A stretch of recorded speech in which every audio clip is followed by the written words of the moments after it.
Sir, Rahul Gandhi लगातार गौतम अडानी और अडानी समूह पर एक के बाद एक हमलावर है। इसलिए क्योंकि उनके पास कोई मुद्दा ही नहीं है इलेक्शन में। ग्राउंड लेवल पे जो मुद्दे हैं वो ज़्यादातर जो है सॉल्व हो गए हैं। लेकिन जनता तक वो पहुंच तो रहे। वो खेत में चले गए, हल चलाने पर चले गए, मजदूर के पास चले गए, वो गए 2-4 आदमी के पास।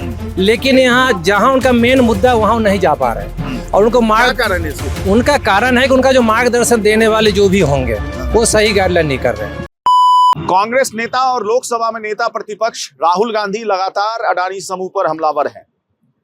गौतम अडानी का नाम लेकर के वो देश के प्रधानमंत्री नरेंद्र मोदी को भी निशाने पे लेते हैं।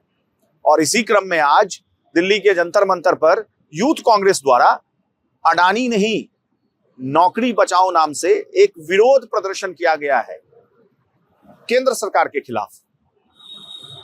हालांकि आम युवाओं के लिए आयोजित इस विरोध प्रदर्शन में, जैसा कि कांग्रेस का दावा है कि आम युवाओं के समर्थन में यह विरोध प्रदर्शन आयोजित किया गया था, दिल्ली या देश की आम युवा इसमें बिल्कुल भी नदारद थे।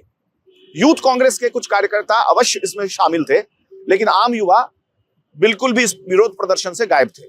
मैं खुद वहां जाकर आज आम लोगों से बात किया, लेकिन आम युवाओं को ढूंढने का प्रयास किया, लेकिन इस पूरे विरोध प्रदर्शन में मुझे एक भी आम युवा नजर नहीं आए। यूथ कांग्रेस के कुछ कार्यकर्ता जरूर नजर आए, कांग्रेस के भी कुछ कार्यकर्ता नजर आए। मैंने वहां जाकर कुछ कार्यकर्ताओं से इस विरोध प्रदर्शन में जो कांग्रेस पार्टी के कार्यकर्ता शामिल थे उनसे बातचीत भी की है।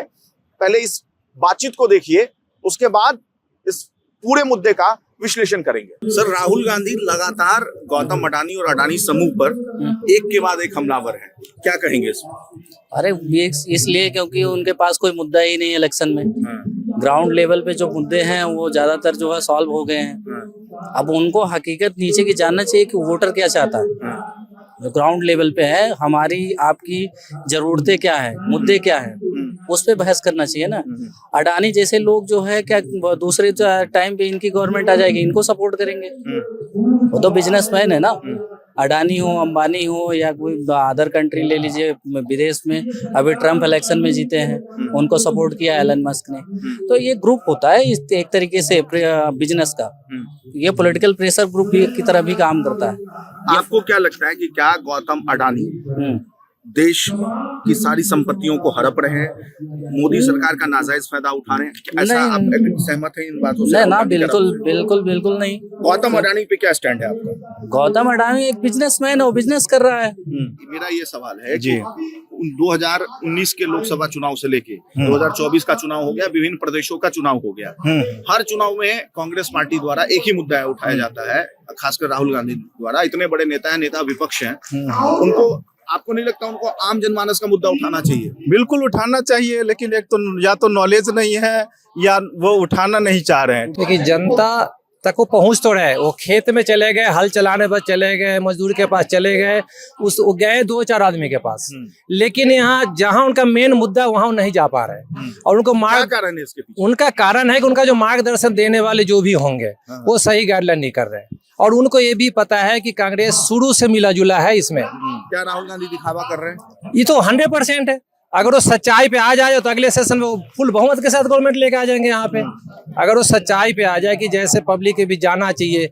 अब एक बात आओ, आपके घर में 10 वोट है और आपको दुनिया से कोई लेना देना नहीं है और आपका पैसा फंसा हुआ है सिर्फ, और वो चले जाते हैं ऐसे वोटर के पास जहाँ उनको एक वोट है, हो सकता है वो एक भी ना हो, और वो ऐसे जगह वहाँ दिखावा करते हैं मीडिया पे, हमने वहाँ गए। अरे वोटर के पास तूने गया नहीं, जहाँ पैसा फंसा वहाँ तू जाओ, उनको भलाई का काम कर, देखो कैसे वोट मिलता है। लेकिन ये सब चोर चमोसे वाली बात है। गौतम अडानी के बारे में क्या कहना है? आपको क्या लगता है गौतम अडानी ने कोई स्कैम किया है, जिस तरीके से राहुल गांधी एलिगेशन लगा? देखिए, उनका इस लगा रहे कि उनमें इन्वॉल्व नहीं है। तो सुना आपने, ये वो लोग थे जो कांग्रेस के कार्यकर्ता थे और इस अडानी नहीं नौकरी बचाओ विरोध प्रदर्शन में शामिल हुए थे, जो यूथ कांग्रेस के द्वारा आयोजित किया गया था। और इन लोगों ने क्या कुछ कहा है राहुल गांधी के बारे में, कांग्रेस पार्टी के बारे में आपने सुना। अब सवाल यह उठता है कि 2019 लोकसभा चुनाव से लेकर उसके बाद जो जिन प्रदेशों में भी विधानसभा चुनाव हुआ, फिर 2024 में लोकसभा चुनाव हुआ, हरियाणा लोकसभा चुनाव से पहले, महाराष्ट्र और झारखंड के विधानसभा चुनाव से पहले लगातार राहुल गांधी एक के बाद एक गौतम अडानी और अडानी समूह पर निशाना साधते आ रहे हैं। लेकिन उनका यह मुद्दा, चाहे वो देश का लोकसभा चुनाव हो या राज्यों का विधानसभा चुनाव हो, किसी भी चुनाव में चला नहीं। लोकसभा चुनाव में भी, चाहे 2019 का लोकसभा चुनाव हो या 24 का लोकसभा चुनाव हो, कांग्रेस को करारी हार का सामना करना पड़ा। इसके साथ साथ देश के विभिन्न राज्यों में हुए विधानसभा चुनाव में भी कांग्रेस को जोरदार झटका लगा। आपको याद होगा कि हाल ही में हरियाणा का चुनाव हुआ था, विधानसभा चुनाव, और इस विधानसभा चुनाव में देश के तमाम पॉलिटिकल पंडित लगभग ये मान चुके थे कि कांग्रेस की वापसी हरियाणा में तो पक्की है। सबको यह लग रहा था, यहां तक कि भाजपा के समर्थकों को भी यह लग रहा था कि हरियाणा विधानसभा चुनाव तो लगभग कांग्रेस जीत चुकी है। चुनाव से पहले ही एक तरीके से कांग्रेस पार्टी ने जश्न मनाना शुरू कर दिया था।